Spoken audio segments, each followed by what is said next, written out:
এখানে আরেকটা PC build করছি, এটা আমাদের বিল্ড করছি লাইভের জন্য। লাইভের পিসিতে আমরা দিছি A520DS3H এর একটি মাদারবোর্ড গিগাবাইটের, সাথে আমরা ইউজ করেছি 3400G'র এটি রাইজেন প্রসেসর। এর সাথে আছে 8GB অ্যাপাচার রেটে 8GB র্যাম, 256GB জেলের NVMe SSD, এবং এর সাথে আছে আপনার অভোর একটা 8GB অ্যাকুরিয়াম কেস বলে যেটা, সেটা আছে। এটার মডেল হচ্ছে আইস কিউব হোয়াইট কালার।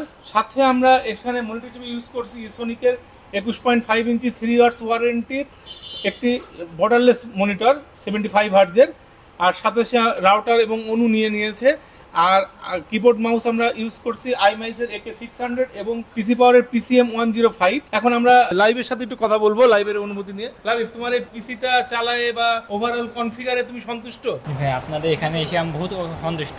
আপনাদের ইউটিউবে অনেক রিভিউ দেখছি, রিভিউ অনেক ভালো লাগছে। আপনারা এখানে এসে আর দেখলাম তার চেয়ে দ্বিগুণ সুন্দর আরো। আচ্ছা, আপনার বিশেষ করে ব্যবহার আচরণটা অনেক ভালো। আচ্ছা, আর একটা বিষয় আমরা জানতে চাচ্ছিলাম, এই পিসি চালায় তোমার 3400G'র পারফরমেন্স কেমন লাগলো? এই পারফরমেন্স অনেক ভালো, মানে যা আশা করেছিলাম তার চেয়ে অনেক বেটার হয়েছে। আচ্ছা, এই পিসিটার বাজেটটা সম্পর্কে আমরা বলে দিই। পিসিটা আমাদের 35K বাজেটের একটি পিসি।